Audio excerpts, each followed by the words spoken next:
Hello guys, welcome to the new episode of my channel. আমি সঞ্জীব তোমাদের সাথে এখন এই ভিডিওতে কথা বলবো অক্ষয় কুমারকে নিয়ে। কারণ রিসেন্ট টাইমে আমরা যদি দেখি অক্ষয় কুমার এর বক্স অফিস একদমই ভালো চলছে না। তিনি একজন বলিউডের এত বড় সুপারস্টার, তা সত্ত্বেও তার রিসেন্ট টাইমের সিনেমাগুলো যে ধরনের বক্স অফিস কালেকশন করছে সেটা কিন্তু সত্যি মানে খুবই হতাশাজনক। তার লাস্ট রিলিজ যেটা আপনার ঈদে রিলিজ করেছিল বড়ে মিয়াঁ ছোটে মিয়াঁ, সেটা একটা বিশাল বড় ডিজাস্টার হয়েছে। এটা প্রায় 300 কোটি টাকার একটা সিনেমা, সেটা মাত্র 100 কোটি টাকার বিজনেস করেছিল। তার এই যে রিসেন্ট রিলিজ যেটা হচ্ছে সাইফিরা, যেটা অত্যন্ত ভালো রিভিউ পেয়েছে কিন্তু ক্রিটিক্সদের থেকে, কিন্তু তা সত্ত্বেও কিন্তু 5 দিনে সিনেমাটার মাত্র কালেকশন 15 কোটি টাকা। যদি এই সিনেমাটার আপনার বাজেট কম 80 কোটি টাকা মাত্র, কিন্তু তা সত্ত্বেও কিন্তু এই যে কালেকশনটা হচ্ছে এটা কখনো একটা সুপারস্টার জনিত কালেকশন নয়, এবং এই কালেকশন দ্বারা এই সিনেমাটাও কিন্তু হিট হওয়ার সম্ভাবনা খুবই কম। ঠিক আছে, তো কেন অক্ষয় কুমারের এই অবস্থা? যে আমি যদি লাস্ট ডিসেডের কথাও বলি 2010 থেকে নিয়ে 2019 পর্যন্ত, সেই ডিসেডেও সে বড় বড় হিট দিয়েছে। মানে বড় বড় হিট দিয়ে প্রতি ইয়ারে একটা মানে কনজিকিউটিভ হিট সে দিয়ে এসছে। যার বছরে যদি 3টে সিনেমা করে 3টেই হিট হয়েছে, যদি সে 4টে সিনেমা করে তার মধ্যে 2টো কি 3টে হিট হয়েছে, এরকম হয়েছেই তার। আপনি যদি ওই স্পেশাল ওই ফেস্টের কথা বলি 2015 থেকে নিয়ে 2020 পর্যন্ত, ওই ফেস্টটাই দেখুন, আপনি প্রতি বছরে বড় বড় হিট সিনেমার মধ্যে অক্ষয় কুমারের সিনেমা পাবে। সেটা টয়লেটের প্রেম কথা হোক, সেটা গোল্ড হোক, সেটা বেবি হোক, সেটা প্যাডম্যান হোক, যে সিনেমাই হোক আপনি পাবেন। কিন্তু রুস্তম হোক, এয়ারলিফট হোক, হাউসফুল ফ্র্যাঞ্চাইজি সিনেমা হোক, অক্ষয় কুমারের একটা করে সিনেমা কিন্তু তার মধ্যে প্রতি বছরের হিট সিনেমার মধ্যে অক্ষয় কুমারের সিনেমা আছে। আর একজন সুপারস্টার থেকে এটাই কিন্তু মানে প্রাপ্য। এরকম নয় যেটা শাহরুখ খানের যদি আপনি বলেন, শাহরুখ খান 4 বছরে কোনো সিনেমা করে না, বা আমির খানের কথা যদি বলি আমির খান 4-5 বছরে কোনো সিনেমা করে না, বা ঋত্বিক রোশনের কথা যদি ঋত্বিক 2-3 বছরে কোনো সিনেমা করে না, 2-3 বছর পরে সেই একটা সিনেমা আছে সেটা 1000 কোটি কালেকশন করে, সেটা কিন্তু ইন্ডাস্ট্রির পক্ষে খুব একটা লাভবান না। সেই ইয়ারে মানে যদি আমি সেই ইয়ারের কথা বলি, তাহলে সেই ইয়ারের ক্ষেত্রে হয়তো এটা হতে পারে যে হ্যাঁ ওই ইয়ারে বক্স অফিস ভালো হলো, 2 1000 কোটির বক্স অফিস দিয়েছে, 3টে সুপারহিট ফিল্ম দিয়েছে। কিন্তু তারপরে দেখুন 2টো ইয়ারে শাহরুখ খানের কোনো সিনেমা নেই, 2024-এ তার কোনো সিনেমা নেই, 2025-এও তার কোনো সিনেমা নেই।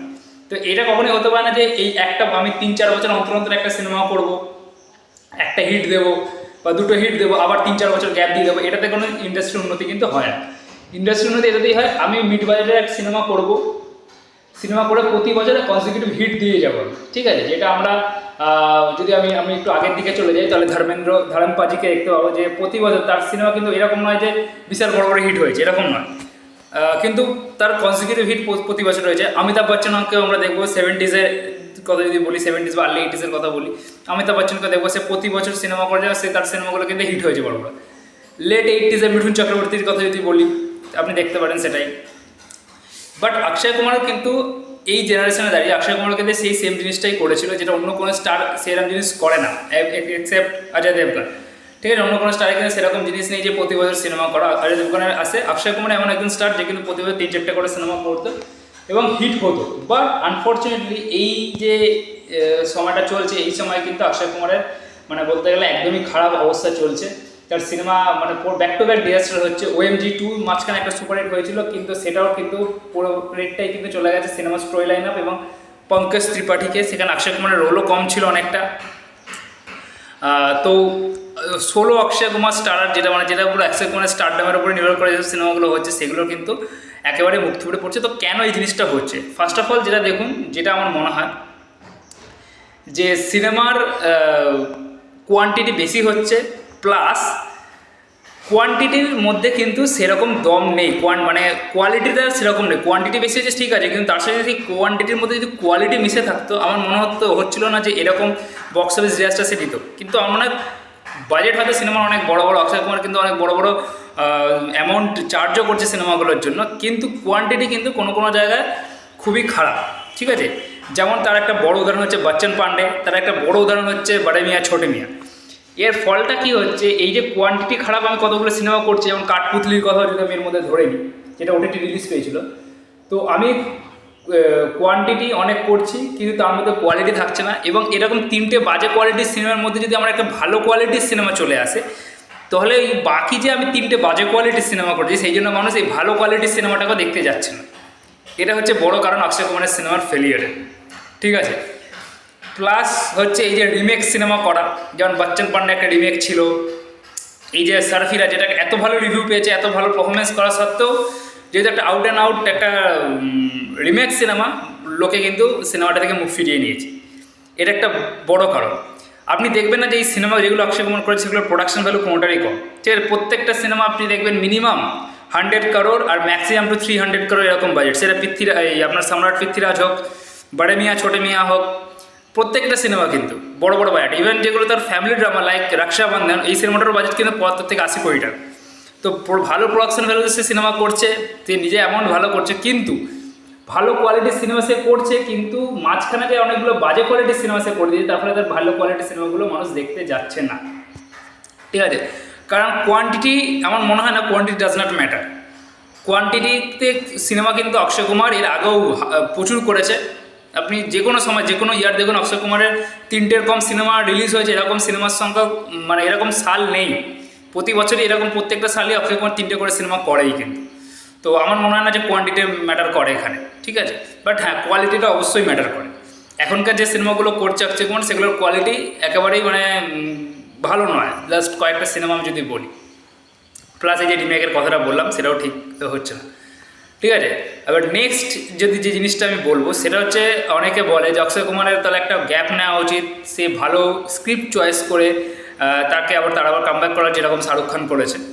তো একটা জিনিস বলি, পোস্ট কোভিড অক্ষয় কুমার কিন্তু এই যে সিনেমাগুলো অক্ষয় কুমার এখন করছে, এগুলো ব্যাক টু ব্যাক রিলিজ হচ্ছে, এগুলো পোস্ট কোভিড সূর্যবংশী হিট হওয়ার পরেই কিন্তু অক্ষয় কুমার এই সিনেমাগুলো সব সাইন করে নিয়েছিল, এক্সেপ্ট পৃথ্বীরাজ, সম্রাট পৃথ্বীরাজ ছাড়া বাকি সব সিনেমাগুলি কিন্তু অক্ষয় কুমার পোস্ট কোভিডই সাইন করেছিল।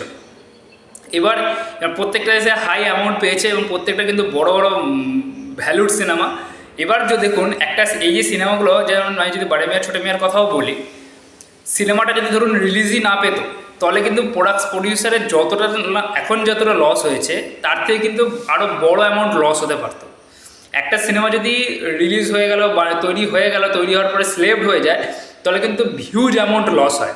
সেখানে একটা সিনেমা রিলিজ হলো, ঠিক আছে, সেটা আশানুরূপ বিজনেস করতে পারলো না, একটা 300 কোটি সিনেমা 100 কোটি কালেকশন করলো, তারপরে সেটার OTT right, satellite right, music rights, এসব অনেক কিছু আছে, সেগুলো বিক্রি হয়ে যাচ্ছে। বিক্রি হয় কিন্তু অ্যাট লাস্ট আস্তে আস্তে প্রডিউসারের যে মানে ধরুন যেটা মানে 80% লস হতো, সেটা কোথাও না কোথাও গিয়ে 20 থেকে 25% লসে গিয়ে দাঁড়াচ্ছে কিন্তু সব কিছু মিলিয়ে। হ্যাঁ, বক্স অফিসে হয়তো ডিজাস্টার হচ্ছে, এটা কিন্তু লসটা হচ্ছে স্টারের, যে স্টার সেখানে অভিনয় করছে, কিন্তু প্রডিউসারের কিন্তু অতটা লস হচ্ছে না, যতটা না আপনার একটা সিনেমার যদি স্লেভড হয়ে যায় বা নন রিলিজ থেকে যায়, সেখানে কিন্তু যতটা লস হয়। তো অক্ষয় কুমার আমি বলবো খুবই একজন দায়িত্ববান একজন অ্যাক্টার, যে কিন্তু হ্যাঁ আমি সাইন করেছি 15টা সিনেমা 16টা সিনেমা আমি সাইন করেছি, আমার খারাপ যাচ্ছে, কিন্তু আমি 16টা সিনেমায় রিলিজ করাবো। এরকম নয় যে আমি মাঝখানে খারাপ যাচ্ছে আমি সিনেমা থেকে সরে গেলাম, এরকম নয়। সে একজন দায়িত্ববানের মতো কাজ করছে। আমার মনে হয় এই রিসেন্ট টাইমে আপনি দেখবেন অক্ষয় কুমার কিন্তু আর নতুন কোনো সিনেমা, যে মানে আপনার মনে হয় ওয়েলকাম 2 বা হাউসফুল 5-এর পরে তার রিসেন্ট কোনো সিনেমার অ্যানাউন্স হয়নি কিন্তু, মানে সে কিন্তু আর সাইন করছে না। ঠিক আছে, তার কোনো সিনেমা সাইন সে করছে না। ওয়েলকাম 2 এবং Housefull 5 probably last signing cinema. তো এবার দেখা যাক যে এই সিনেমাগুলো রিলিজ হওয়ার পরে প্রবাবলি দিওয়ালি, এই আপনার সামনের মাসে খেল মে রিলিজ হবে, তারপরে হচ্ছে ওয়েলকাম, দিওয়ালিতে মানে ওয়েলকাম রিলিজ করবে এবং সামনের বছর গিয়ে হাউসফুল রিলিজ করবে। তারপরে অক্ষয় কুমার কী করে সেটা কিন্তু একটা দেখার বিষয়। দেখুন, তার সিনেমা বক্স অফিসে ওয়ার্ক করছে না, সেটা আমাদের থেকে ভালো কিন্তু সে জানে, সেই জিনিসটাকে বেশি ফেস করতে পারছে। ঠিক আছে, তো আই থিঙ্ক সে সেটাকে ঠিকভাবে ইউটিলাইজ করবে এবং এই সিনেমাগুলো থেকে সে সরে দাঁড়াতে কোনোভাবেই পারবে না, কারণ এগুলো সে সাইন করে নিয়েছে অলরেডি। নেক্সট যে জিনিসটা, সেটা খুবই ইম্পর্ট্যান্ট যেটা জিনিস, সেটা হচ্ছে যে অক্ষয় কুমার যে সিনেমাগুলো করছে রিসেন্ট টাইমে, দেখবেন কোনো সিনেমারই, সে মিশন রানীগঞ্জ হোক বা এই যে সার্ফিরা হোক, কোনো সিনেমারই কিন্তু ভালোভাবে পোস্ট প্রোডাকশন করা হচ্ছে না, প্রচার একেবারেই হচ্ছে না। এই সার্ফিরার তো প্রচার হয়ইনি বলতে গেলে, খালি একটা ওই মানে যেখানে সবাই এসেছিলো, একটা ওই গেট টুগেদার হয়েছিল, মানে যেখানে সিনেমাটা স্পেশাল স্ক্রিনিং হয়েছিল, সেটা ছাড়া কোনো বড় মাপের প্রচারই হয়। এটাও কিন্তু প্রোডাকশন হাউস করছে নিজেদের ওই মানে বাজেট কমানোর জন্য। তো এটাও একটা সিনেমার ক্ষেত্রে বড় এফেক্ট করছে, এবং এটা অবশ্যই যে সিনেমা ভালো চলছে না সেটাও কিন্তু একটা বড় কারণ, যে সিনেমা থেকে কালেকশন সেভাবে আসছে না, সেই জন্য পোস্ট প্রোডাকশনে তারা খরচ কমাচ্ছে। কারণ একটা পোস্ট প্রোডাকশনে কিন্তু অনেক খরচ বেরিয়ে যায়, এই জায়গায় যাবো আমরা, এই শোতে যাবো আমরা, এর জন্য কিন্তু অনেক খরচ বেড়ে যায়। তো তারা সেটা কম করছে অবশ্যই। তো এইগুলোই মেনলি কারণ, যে ফার্স্ট অফ অল যেটা কারণ সেটা হচ্ছে কোয়ান্টিটি হচ্ছে ভালো, কিন্তু কোয়ান্টিটির সঙ্গে ম্যাচ করে কোয়ালিটি আসছে না।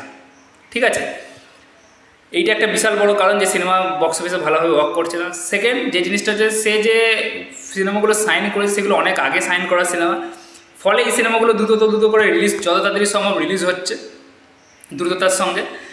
এবং এই সিনেমাগুলো রিলিজের একটা ফেজ এই শেষ হবে হাউসফুল 5 দিয়ে, তারপরে প্রবাবলি অক্ষয় কুমারের কোনো সিনেমা আসবে না এবং সে ভেবেচিন্তে সিনেমা সাইন করবে। আর প্লাস হচ্ছে এই যে প্রোডাকশানসের যে মানে পোস্ট প্রোডাকশান যে ঠিকঠাক করে হচ্ছে না, এটাও একটা কিন্তু সিনেমার ক্ষেত্রে বড় একটা লস হচ্ছে। যদিও আমি সেটা কারণ বললাম যে পোস্ট প্রোডাকশানের সেই অ্যামাউন্টটা কিন্তু মানে একটা যে বড় অ্যামাউন্ট সেখানেও খরচ হয়, সেটা তারা বাঁচাতে চাইছে। আর ফোর্থ আর একটা জিনিস সেটা হচ্ছে অক্ষয় কুমারের যে অ্যামাউন্ট সে চার্জ করছে প্রত্যেকটা সিনেমা থেকে, সেটা কিন্তু হিউজ। আমরা যদি বড় মিয়া ছোটো মিয়া দেখি সিনেমার বাজেট ছিল 300 কোটি টাকা, সেখানে অক্ষয় কুমার এবং মানে সব স্টার কাস্টদের নিয়ে ওখানে খরচ হয়ে যাচ্ছে গেছে প্রায় 150 কোটি টাকা। সব স্টার কাস্টদের স্পেশালি লিড যে স্টার কাস্ট ছিল তাদের চার্জই হয়ে গেছে 150 কোটি টাকা, যেখানে অক্ষয় কুমার নিজে প্রায় 75 কোটি টাকা চার্জ করেছিল। তো যখন তা আপনার সিনেমা চলছে না তখন এত হিউজ অ্যামাউন্ট চার্জ করে প্রোডাকশানের মানে ভ্যালু বাড়িয়ে দেওয়াটা আমার মনে হয় না কখনোই ঠিক কাজ করা। এবং অক্ষয় কুমার যে শেষ হয়ে গেছে এটা আমি কখনোই বলবো না অক্ষয় কুমার শেষ হয়ে গেছে, কারণ একজন সুপারস্টার যে সুপারস্টার হয়ে যায় সে কখনোই শেষ হয় না, এটা বাস্তব কথা। হ্যাঁ, তার সময় খারাপ চলছে, অবশ্যই সে কামব্যাক করবে, এটা আশা করা হয়েছে। তো আমার মনে হলো এই কটা কারণ যার ফলে অক্ষয় কুমারের সিনেমা চলছে না এই রিসেন্ট টাইমে ভালো রিভিউ পাওয়া সত্ত্বেও, এবং খুব তাড়াতাড়ি অক্ষয় কুমার এটা থেকে কামব্যাক করবে এবং তারও একটা বড় কামব্যাক হতে চলেছে। প্রবাবলি সেটা আমরা ওয়েলকাম বা হাউসফুল ফ্র্যাঞ্চাইজি সিনেমাগুলো দিয়ে দেখতে পেতে পারি। তো দেখা যাক কী হয়, হোপ ফর দ্য বেস্ট। আজকের ভিডিওতে এইটুখানে, দেখা হওয়ার পরের ভিডিওতে। Thank you.